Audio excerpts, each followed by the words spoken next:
What is autoimmune disease? Is this something you've been thinking about?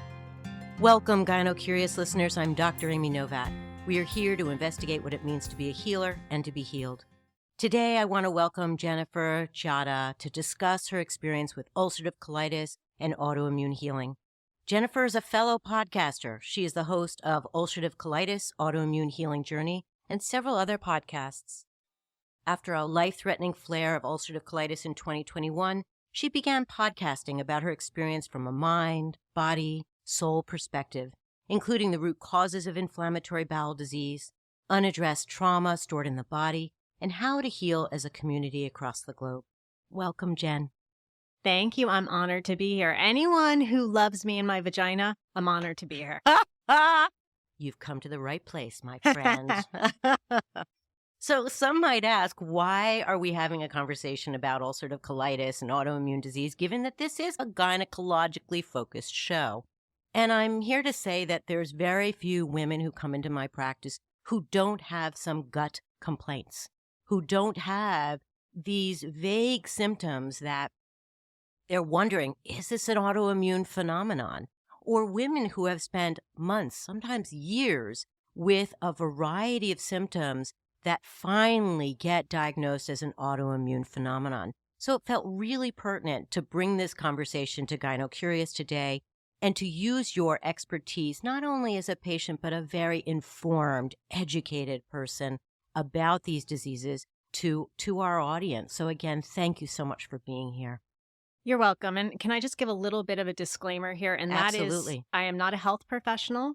I'm not a mental health professional. If you would like to attempt anything in this episode, please consult your doctor or mental health professional first. Okay, amen. No one's going to be sued. There we go. And I was just going to say that Jen is not a doctor. And to those of you listening out there, I'm not your physician. So exactly, that these conversations are a wish of mine to educate, to expose, to go deeper perhaps into conversations that you are not able to have in the doctor's office these days because we're all rushed out in 10, 15 minutes. So please don't hesitate to write down questions. Let us know what you're thinking. If there are questions you have that we haven't answered between Jen and me, we can answer those questions as best as possible. So I guess what I'd like to start with, because you think about these issues a lot, but not everyone knows what ulcerative colitis is, or what an autoimmune disease is, or what mold toxicity is. Can you begin just with some definitions? And I understand you're not reading from a dictionary right now. These are your interpretations and perhaps experiences with the journey of this. Well, ulcerative colitis is ulcers or tears in the colon. And it's different than Crohn's because people always put Crohn's and ulcerative colitis together. Crohn's is the inflammation of the digestive tract. The digestive tract starts at your mouth and goes to your butthole. Easy enough to remember. Right. But we're talking more about the colon and tears in the colon today. An autoimmune disease, here's the thing. Here's the problem, Amy, is everyone says the definition of an autoimmune disease is the body attacking itself. That is a very old-fashioned definition. I do not like it. I do not subscribe to it. I just see it as, and you're going to hear why in a little bit, it's going to make sense to your listeners. It's basically an overall form of inflammation, and it's where it sits in the body. So if it sits in your nervous system, MS. If it sits in your colon, if it sits in your digestive tract, Crohn's. If it sits in your, just one more, sits in your thyroid, Hashimoto's. That's right. And what I'd like to point out, or at least my understanding of the science too, is that we all are in a state of inflammation to an extent.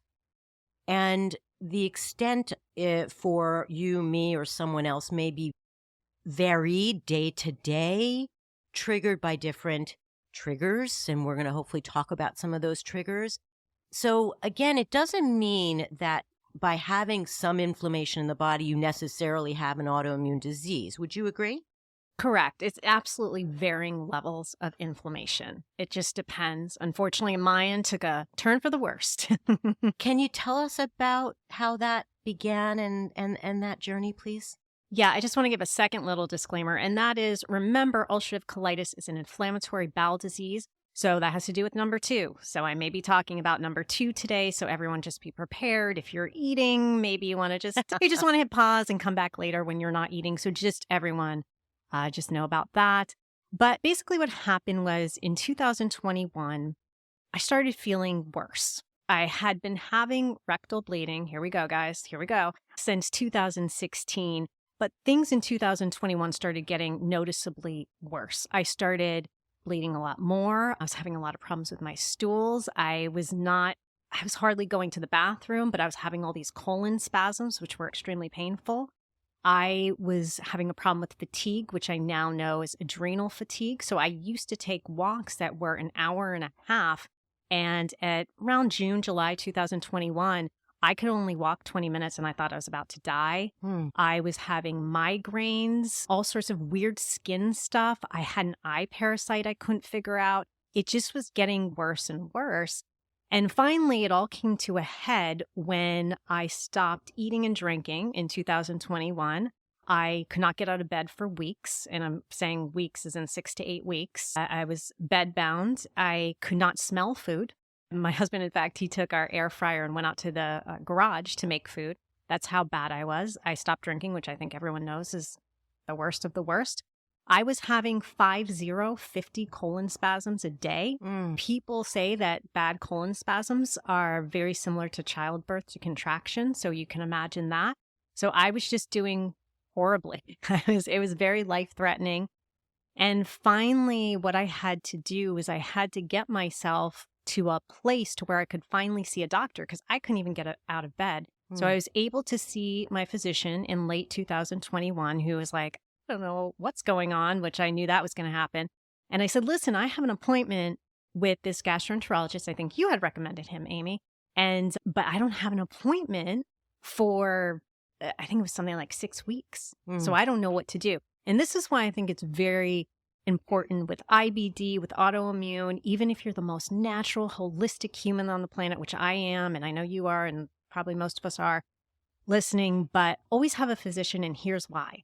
Is because my physician said to me, listen, you need to call and move up that appointment. And then I said to her, listen, here's the problem with that is I'm just a peon calling a customer service person and they're like, sorry, this is a schedule in front of me. So you actually need to call that doctor and get me in faster. And she was able to, and I got an appointment 4 days later. I want everyone to know when you see your Crohn's or diverticulitis or SIBO, anything with the gut, when you do have that initial appointment, don't put all your eggs in one basket and say, I'm going to be healed, because they need to most likely do a colonoscopy first or something like that. So I met with him. I liked him. I thought he was interesting. I said to him, what do you think I have? He said Crohn's, possibly, but we need to go in and do the colonoscopy. We did the colonoscopy 2 weeks later, and he told me I had ulcerative colitis. So I'm going to stop you there because there are a few things that you said that I want to make sure people are aware of what they are. First, what is a colonoscopy? Not everyone knows what that is.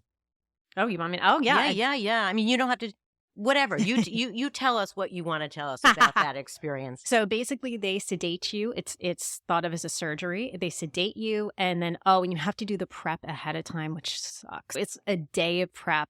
You have to clean out your colon. That's what the prep is for. Yeah. So you have to clean out your colon. Then you go in, they sedate you.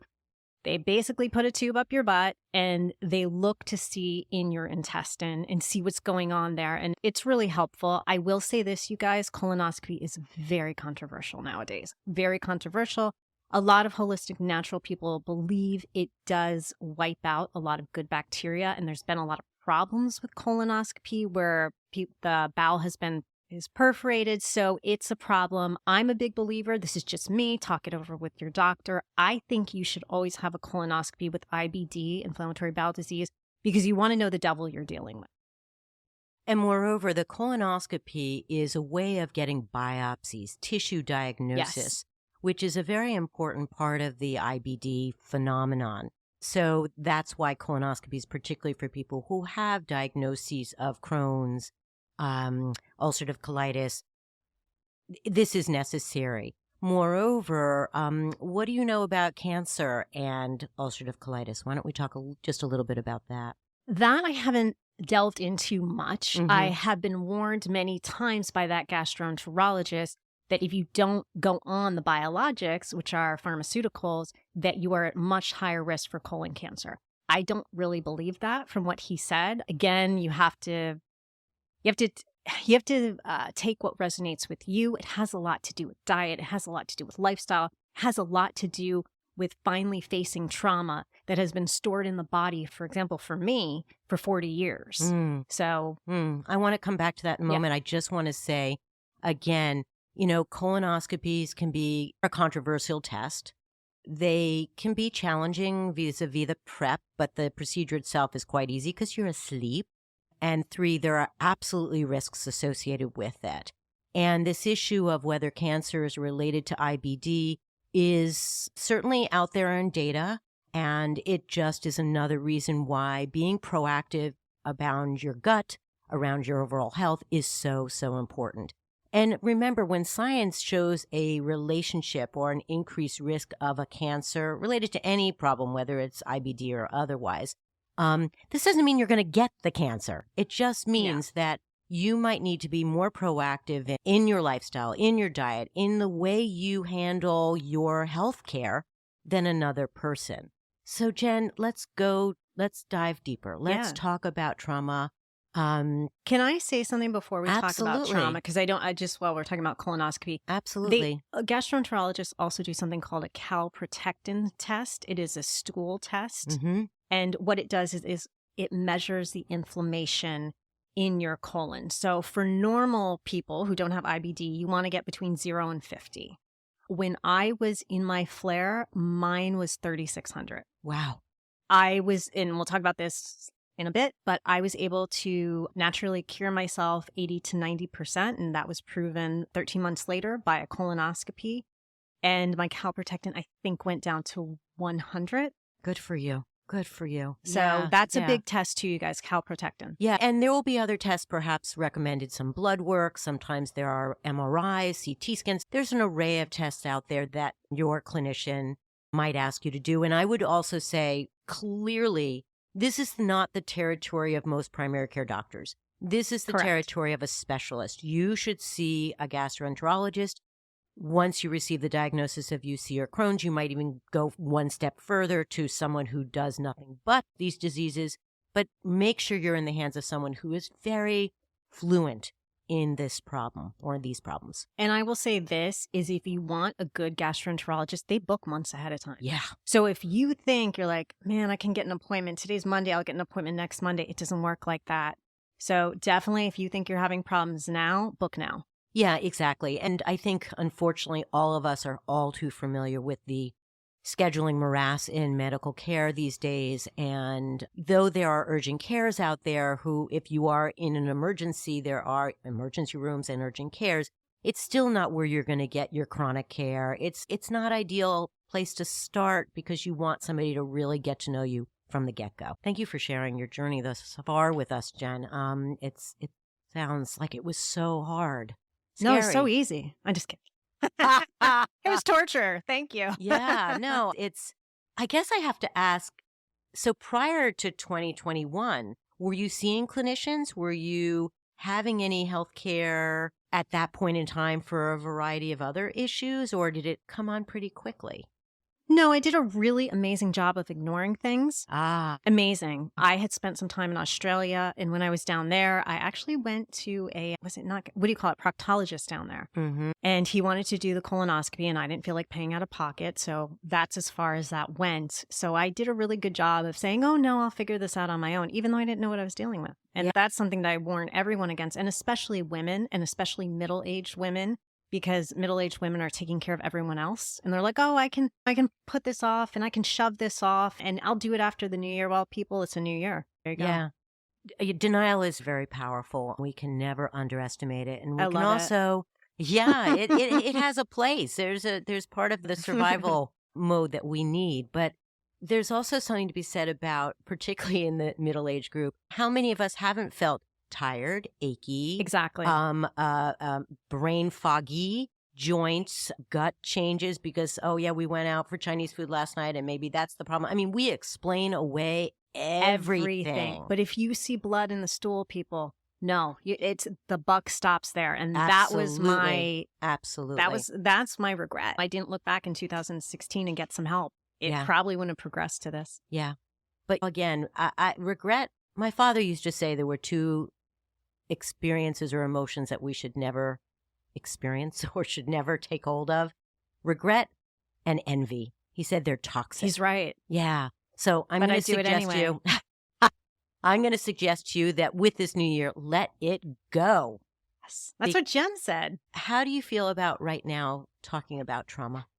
And Fine. How it affected your body and how it might affect all of our bodies. Oh, I talk about trauma all the time on the UC podcast. Go for it. Okay. I'm going to tiptoe on this subject because we did not give a full disclaimer.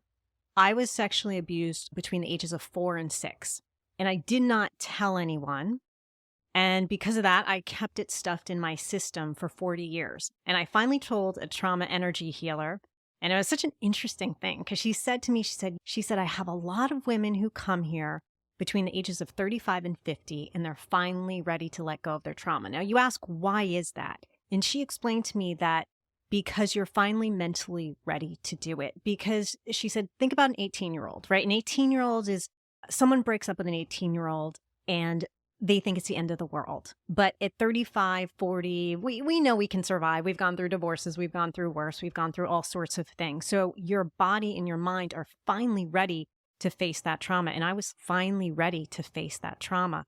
It feels, if I may, another way of interpreting it, and I love the way that you just described it, but it's also almost like the memory, the muscle around loss is more clearly defined and sharper and stronger when we're in our 40s, right? We've had a lot of loss already. That's a really good way to put it. And really quick, weird, interesting story is when I bought the house that I live in now, I had walked in that day when we were looking at the house and there was something so familiar about it. It had this familiar smell and there was something about the kitchen. And I couldn't put my finger on it. I finally realized it was very similar to the kitchen I was abused in. And so I bought the house. How weird is that? And I'm fine. Everything's cool. But I just, it's that too. Like you're saying, you had said it was really interesting because you said memory first. That kind of thing can trigger you too. Oh, for sure. Yeah. And for many of us, memories are often triggered by smells, by sounds, by senses that we don't always think about in terms of memory, but man, are they sharp. Yeah. I think you were ready to buy that house despite the kitchen because you were really ready to face this head on. And heal. Yeah. So tell us more about this experience and how it relates to your gut and your inflammation, please. Sorry about that. So I go and I get the colonoscopy done. They tell me I have UC. Now here's the problem. Is I go back home and I start going on the internet and doing the whole thing. And you can't find much. And here's why you can't find much. It's all big pharma. Yeah. And there is a place in our life for Western medicine. There's a place for pharmaceuticals. I have to tell you guys this. When I was having the 50 colon spasms a day, I tried to do it with peppermint oil. Did not work. I love peppermint oil, but I was too far gone at that point. I had to move to an anti-spasm drug that I took for 10 days. I do believe pharmaceuticals have a place. To get me back to where I needed to be and to reduce the inflammation, I had to go on a steroid called prednisone for 30 days. I did a 30-day taper. It was not pleasant. I hope never to do that again. But I had to do all these things to get myself back. But the most important thing I had to do was to research and figure this out. And what I realized was that there's just a lack of so much out there, even when you try to go on forums and whatever, that I started my own podcast. I said, no one's doing this. No one's talking about the stigma of it. No one's joking around about it. Everyone's so damn serious about it. And I said, I'm going to go on, and my goal is to relieve the stigma. My goal is for people to feel comforted. My goal is for people and myself to feel not alone.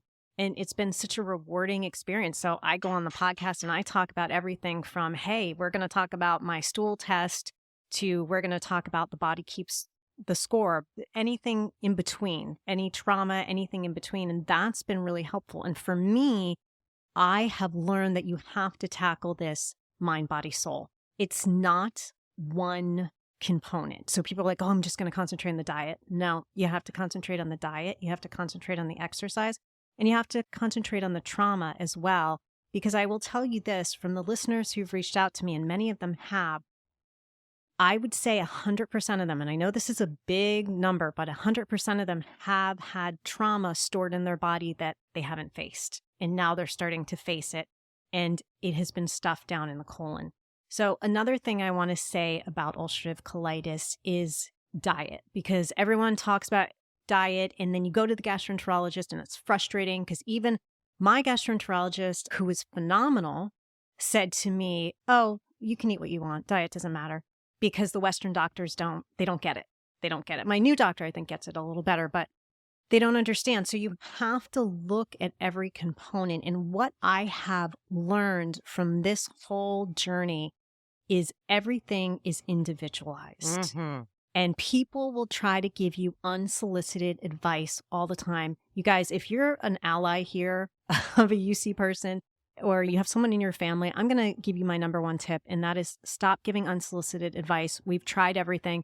We've tried the probiotics. We've tried the prebiotics. We've tried the celery juice. I get so sick of people telling me that. We've tried the high omega-3 oils, and you're going to hear why, because I actually have science to back this up, why a lot of that actually doesn't work for people with UC. You're going to be surprised because it's marketed as, oh, everyone needs to be on 5,000 probiotics. Everyone needs to be on 5,000 prebiotics. So if you're an ally, just remember that. And remember, one of the things I want to tell your listeners today, if they can take away, is what works for someone with UC may not work for you with UC. And now I want to get into my big one, which is the root cause. So I don't know if you want me to... Go for it. Okay, Go cool. for it. So here's the thing. I was doing pretty well. I was changing my diet to a very anti-inflammatory diet. What does that mean? What does that mean? Oh, what does that mean? That means, for me, that means basically staying away from sugar the best I can, which is so hard for me, but staying away from sugar the best I can. I eat a lot of meats, vegetables, steamed vegetables, a lot of really soft things. That's one of the reasons I went into my flare. I was eating a lot of raw green smoothies. Raw food is the worst thing you can have in a flare. So I concentrate on a lot of stews, a lot of soups. I'm big into that. Warm water with lemon. You don't want to shock the body with cold water. That's the best thing to do. A lot of bone broth. I know we have vegans and vegetarians listening, but bone broth is my go-to if I were in a flare or something like that. So I keep to very healthy, all natural, everything organic, grass-fed, all of that. A lot of concentration on vegetables too, even though I would love to concentrate on milkshakes and all that. That's just not my life. Yeah, so I keep very healthy in that way. And when you are in a flare, you have to make sure the food is warm and soft and mushy, because that's how the body can digest. And you have to keep to the healthiest food possible. Yeah, it's a lot of work to digest food. Mm-hmm. The body knows how to do it, but there are many components to the physiology of it. And it's very Ayurvedic, of course, the idea of eating warm.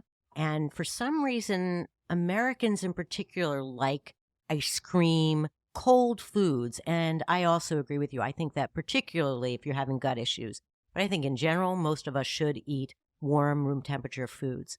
The other thing I want to plug is the cattle industry, the industrial complex of dairy and meat is something that many people are not aware of. And these poor animals are fed a lot of hormones, terribly soy and corn-based foods that are not healthy for them, and then they just get fat and slaughtered. So if you have any opportunity to eat locally, eat meat and dairy that is from a farm down the road from you who practices healthy agriculture, please try to do that. Not only for your gut, but for the world. You know, I was listening that the methane created by the expiration of cows from these industrial complex is more impactful, negatively impactful on the environment than all the trailers, all the trucks that drive all this meat across the country.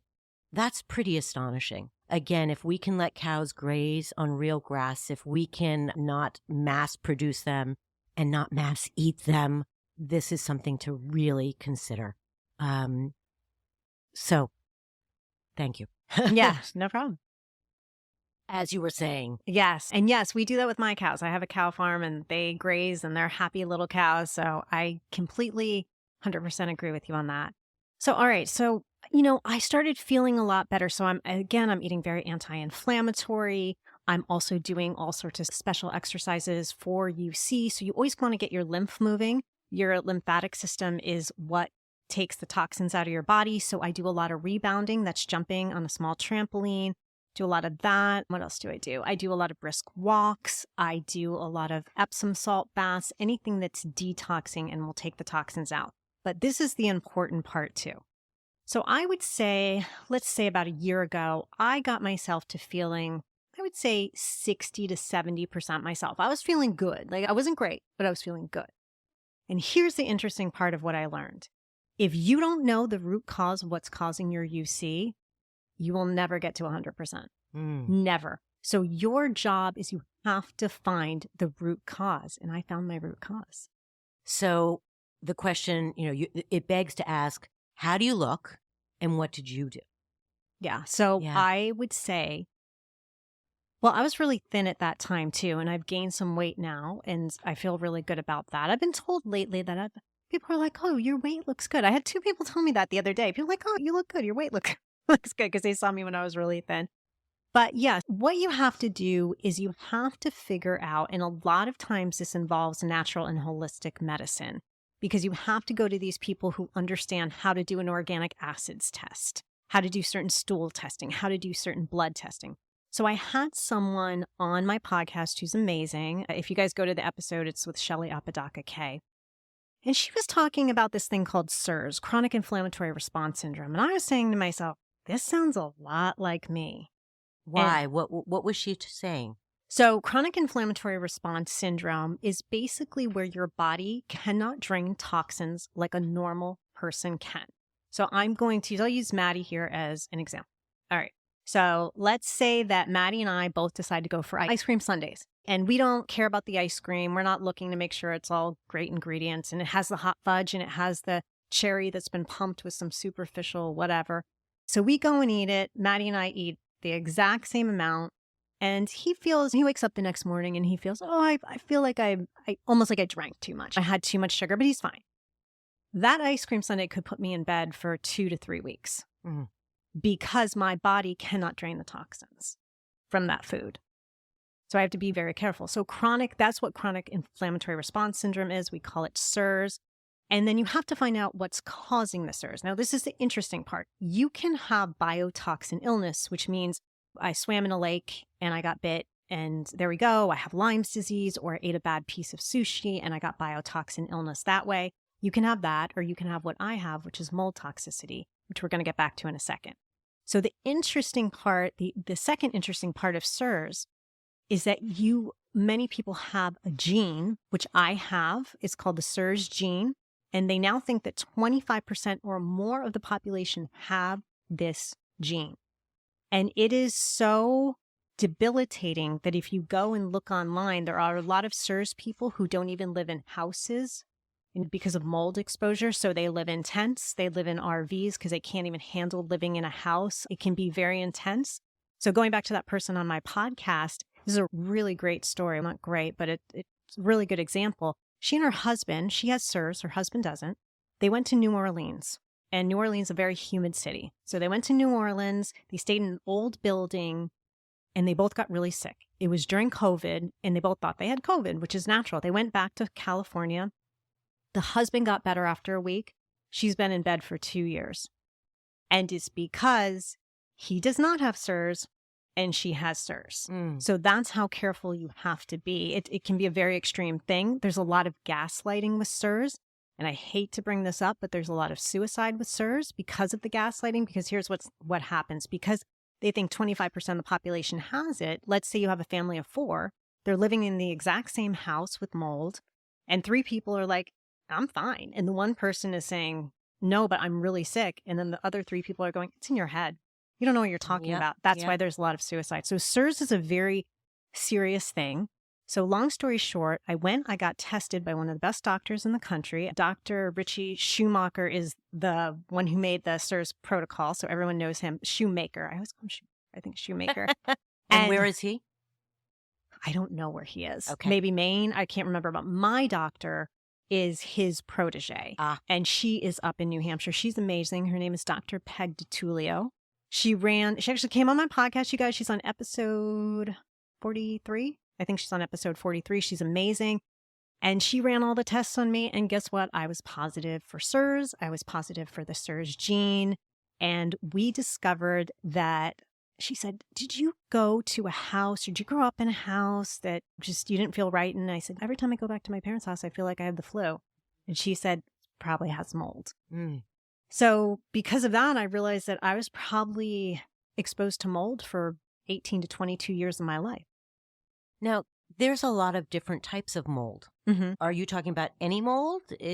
How would we help our listeners understand that? I would say I've never been told this genus of mold. Sorry, I don't have a medical degree, but this genus or this species of mold, all I've been told is that there's some mold that doesn't affect humans and there's mold that affects humans. You can go on and get an ERMI test. It's ERMI, and that will tell you the exact types of mold that would help you. But what happened was I got tested. Everything was positive. And she said, you have all this mold in your body that is wreaking havoc. So I'm not sure if in 2021 you had an actual UC flare, it was a cytokine storm caused by the mold. So basically an inflammation storm caused by the mold. I'm not 100% sure. And this is where we always try to put the pieces of the puzzle together is we're going to find out very soon if my UC is just UC or if it's UC caused by mold. I think it's UC caused by mold because I'm getting so much better. The protocol it's simple, but it's not. If it has to do with mold, Dr. Peg says a lot of her clients will just stop the conversation because you have to tell people to move out of their home. Big one. Big one. Or you have to tell people to remediate. And by the way, guys, a lot of mold companies don't know how to remediate. You have to go in there. You have to lift up floorboards. You have to really go in and remediate. So that scares people too. Once they hear the price, once they hear I have to move out of my home, the best situation is you rent an apartment. You go to your landlord. You say, I have all the proof. I want to move out. There's a famous case of two girls who bought a farmhouse. One had CIRS, one didn't. It was their lifelong dream to do weddings there and everything. And now the one girl's living in a tent, can't even spend all her money on this farmhouse, has to remediate the whole thing. So you get a lot of cases like that. Luckily in my case, I do not have mold in my house. And how do I know that is because I feel fine in my house. I do not have crawl spaces. I do not have central air. I do not have any carpeting. Everything is mini splits and things like that. I make sure there's no areas for mold to grow. I live in a climate that isn't that humid. For CIRS, living in humid, damp, I know, again, 3 listeners who were living in dry climates moved out to the Pacific Northwest, which has a rich biodiverse climate, or moved to more humid climates, and they're not doing well. Yeah. So they have to move back to the drier climate. So I'm very aware of all of this. And the protocol for CIRS, besides obviously not being exposed to mold, getting yourself out of the mold toxicity, is you do something called a binder. And the binder takes the mold out of your body. They are hardcore. I never have said the name of the binder I use on my podcast, and I never will because I'm so scared that someone's going to start using it and end up in the hospital. So what is it? Animal, mineral, vegetable, Yeah. Is it a light? Give us a little bit of description what a binder might be. So a binder, the one I take, it's all natural and it is beaten okra together and it's taking everything out of my body. You can have a pharmaceutical binder. You can have, I think it's colostramine and Welchol. Yep. Now, colostramine and Welchol, they use a lot for cholesterol. And I have had unexplained high LDL. And my doctor said to me, that's because of the mold. So you're going to see your cholesterol drop because of that, because the mold just disturbs everything in your body. I take this powder binder a couple times a day. You eat good fat 20 minutes after it, and then the toxins, the mold toxins grab to the binder, and then that helps. You have to do a ton of detoxing. I am religious about sauna, Epsom salt baths, again, moving my lymph, anything like that. You have to constantly be detoxing. That's a big part of this, and you have to keep increasing the binder. Now, I recently got my numbers. I've been on this protocol for 6 months. And keep in mind, guys, I'm the most careful, healthiest eater you will ever meet. Not because I want to be, it's because I have to be. And she said, especially one of my numbers, she said she has not seen numbers this good ever. She said in all her years of doing this, she said that one of my numbers, she said it usually takes patients 6 years, took me 6 months, but it's because I am on it. Like I am on it all the time. Another part of the protocol is, let me take a step back. So what happens a lot with CIRS is you get something called marcons. Marcons are basically staph in your nasal passages, or I like to call them nasal The bacterium toxins. staph. Yes. And so they're all up in my nasal passages. So another part of the protocol is I take 3 nasal sprays a day. Of what? One is you can buy it in CVS. It's called Xlear. And that helps clear out the toxins up in the brain. And then the other one is called, I don't know what that's called. Oh, you have to order it through a compounding pharmacy. It's called EDTA. And again, that one's hardcore, but that takes it out. And then I combine that with a colloidal silver spray. And that supposedly is going to take everything out. I had an MRI brain scan, which showed that I had 2 areas of my brain that were affected by mold. They are thinking that because the protocol is going so well, that by next year, that should all be clear. And the interesting part of this, too, is that I was diagnosed, and let me tell you, nothing's more humbling at 45 years old at the time when your doctor hands you a book and says, take a picture of this cover because it's for pre-Alzheimer's. Just so you know, when you have CIRS, this puts you higher for neurodegenerative disease. So I am diagnosed as pre-Alzheimer's, and I'll tell you guys later, but I'm going to do an episode on my other podcast about that. Good. Well, I have several things to say. One, I'm so happy for you that you are healing. And I want to remind everyone out there, this is really hard work, because I'm sure Jenn would love to go for ice cream with Matty. I want to go to Buns. I used to get milkshakes at Buns. Damn. And food is so seductive. It is just, we've been raised with certain foods that mean love. Sugar is an addictive drug. There's so many reasons why we crave and want foods that are not always healthy for us.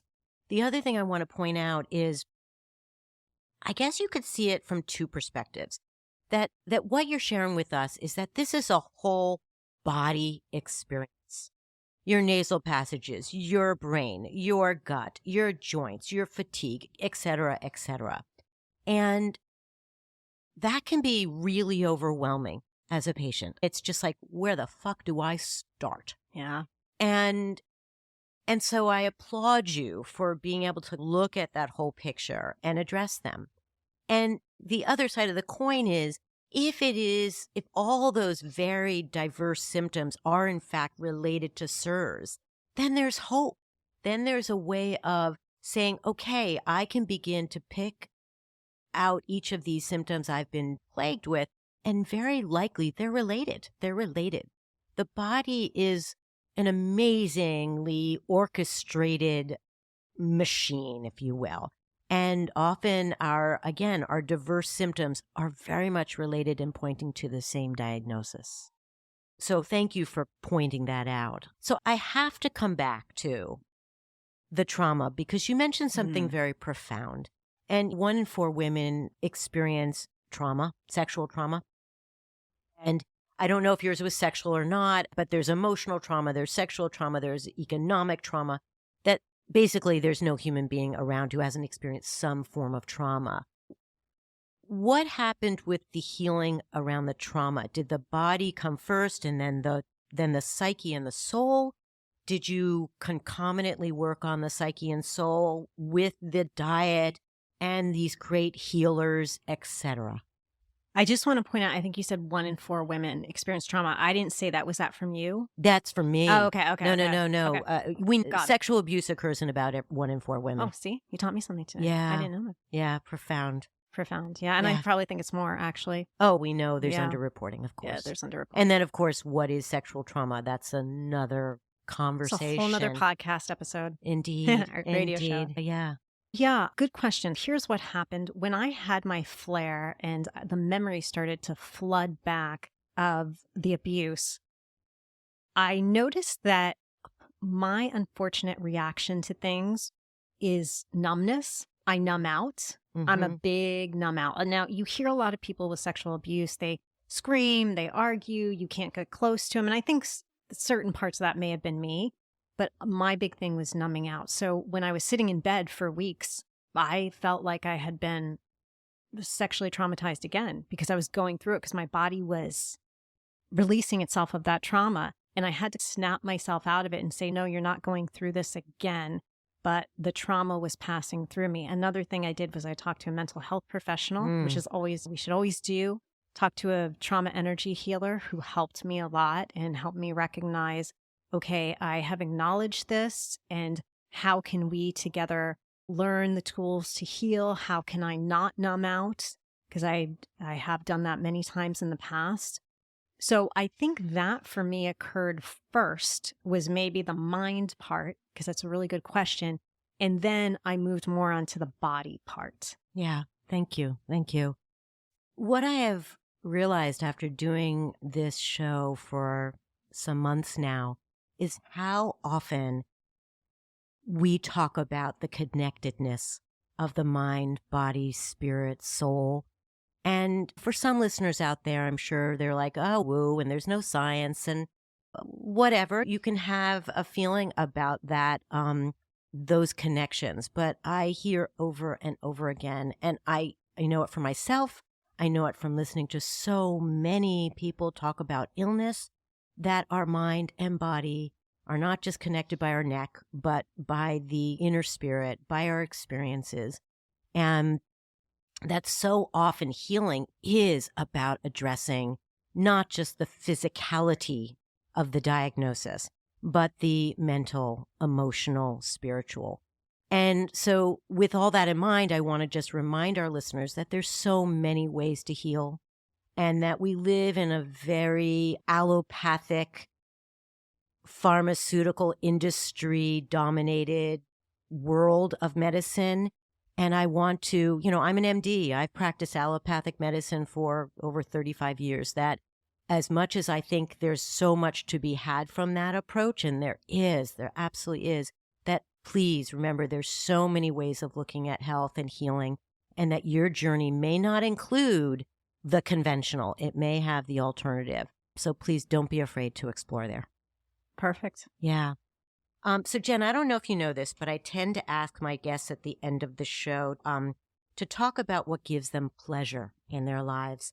So since this is the first podcast of the new year, it feels particularly important to mention, rather than a New Year's resolution, which I don't think any of us ever really follow through. You do? Good for you. Most of us don't, because we set high aspirations. Mine are really like low bar, super low bar. Yeah. That's smart. Yeah. So, I'd like you to identify what you enjoy and how you can pursue that with vigor this year. Oh man, what do I enjoy? Let's see. I have to say, it sounds lame. I enjoy podcasting. And this year, 2024, I really want to market myself better, because I'm not that into social media. I want to make sure I'm out there in other ways. So that was a big thing. I've already put money into Chronogram and Natural Awakenings and all this kind of stuff. Oh yeah, you can see me in this month and next month's Natural Awakenings. So that's my big thing, is to try to increase my audience, try to get myself out there more, because I love helping people. I love hearing from the listeners. Sometimes I get 10,000 word letters from listeners from the UC podcast telling me about their journey. I've had people tell me that this is their support group, even though it's not meant to be like that, but this is their support group. I've had people say to me, my episode where my husband came on, reluctantly came on, he doesn't like to public speak, but I made him come on and talk about being a UC spouse. And people said that they have actually listened to that episode with their partner because they don't know how to describe UC. Yeah. Yeah. I am so grateful that you're sharing your journey with others. And there's healing when you help heal others. And I just wish you continued health. And thank you so much for joining me today. Thank you so much. It was an honor. Can I tell people where to find me? Absolutely. Okay, cool. So you can find me on ulcerative colitis, autoimmune healing journey. That is everywhere. You can listen to a podcast. You can't miss a cover. It's neon green and I'm in a bikini. You guys will love it. Come on down. You'll enjoy that at least. And then also, I am the host of a new show here at Radio Free Rhiniecliff called The Rhinebeck Scoop. And probably in a few weeks, I'm going to be doing my episode on how I reversed my pre-Alzheimer's symptoms. Wonderful. Thank you also to my listeners and to my producers, Jenn Hammoud and Matty Rosenberg, for making this podcast a reality. Please join me each episode. And if you like what you hear, subscribe and follow us on whatever podcast app you're listening on. I'd love to hear from you. Please send your questions and comments to comments@radiofreerhiniecliff.org or call us at 845-307-7446. Until our next conversation, please be healthy and remember to relish your instinct and intuitions. They are the greatest of teachers, not to be ignored. Be well.